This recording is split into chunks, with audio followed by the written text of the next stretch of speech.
I've always liked being out in the woods by myself. It's a break from the rest of the world. Just me, nature, and some long stretches of quiet. I set out early in the morning with my gear loaded in the back of my car. It was supposed to be a weekend trip. Hike into a spot I'd heard about, set up my tent, and spend a day or two hunting. When I got there, I was pleased to find the place nearly empty. The trail parking area was small, and not a single vehicle was in sight. Perfect. I hiked in, found a decent spot near a creek, and pitched my tent.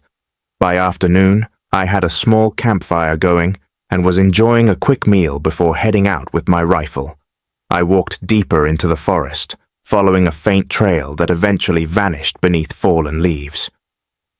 After a while, I thought I saw someone else moving between the trees. He was far off, just a shape flickering through the gaps in the branches. My first thought was another hunter, but he wasn't on any trail I recognized. He was weaving through dense brush, moving quickly. I considered calling out to let him know I was there. Just basic safety protocol, but I held back. Something about how he was moving made me uneasy, like he was deliberately trying not to be seen.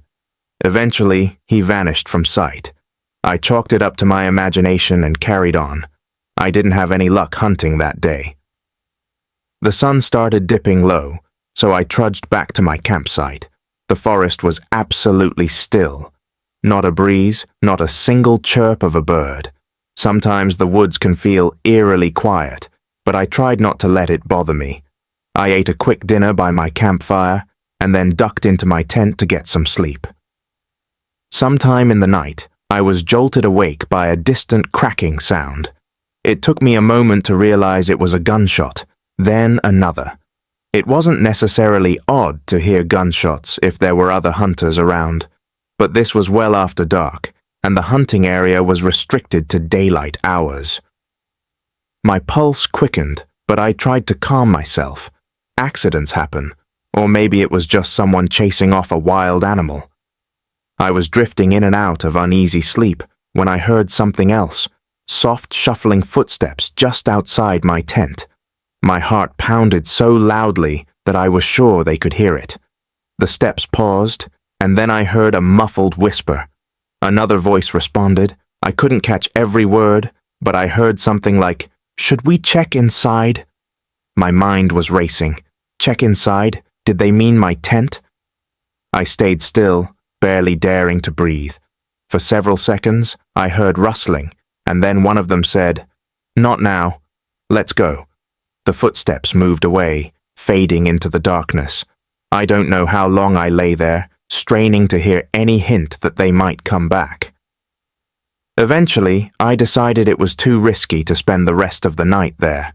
I quietly gathered my essentials, stepped out as silently as possible, and hurried to where I'd parked my car. The entire walk felt like something out of a nightmare. Every snap of a twig made me jump. I kept imagining those voices right behind me. When I reached my car, I threw my gear in the trunk and sped off, not caring if I scraped the bottom on the rough road. My only thought was putting as much distance between me and that campsite as possible. Adrenaline kept my hands tight on the steering wheel. Finally, I made it to the highway. It was late, well past midnight, and I could barely keep my eyes open. My plan was to find the nearest motel, just to be in a place with other people around. About an hour later, I spotted a flickering neon sign that promised vacancy. I pulled in, parked, and checked in. The woman at the front desk barely looked up from her phone as she handed me the key. Inside the room, I tried to settle down, but my nerves were shot. The place was shabby, dim lighting, a musty smell, stained carpet. It was still safer than the campsite, though, so I threw my bag on the chair and sank onto the bed. I just needed a couple of hours of sleep, I told myself. Then I'd figure out what to do in the morning.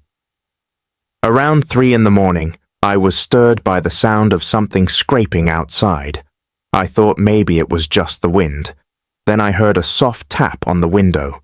I froze and listened. Another tap.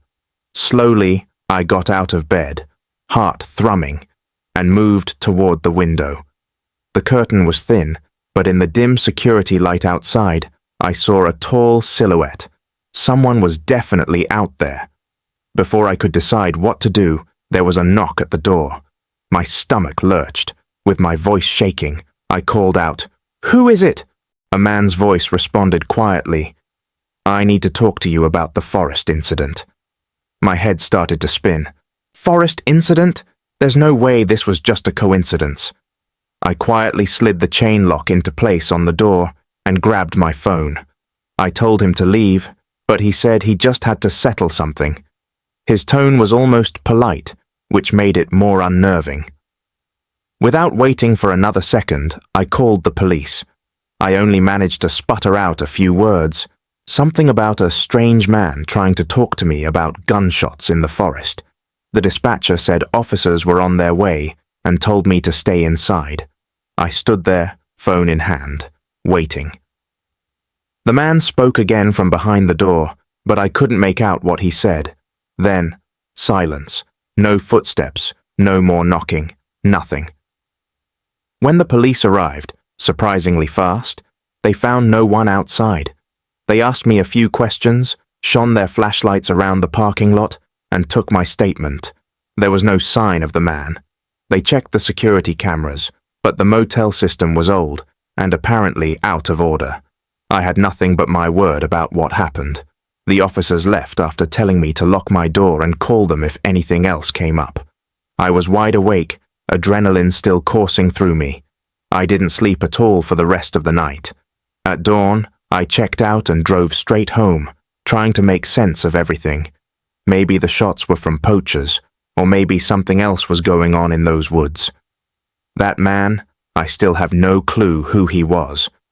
Was he one of the voices I heard in my tent? Was he the same figure I saw among the trees?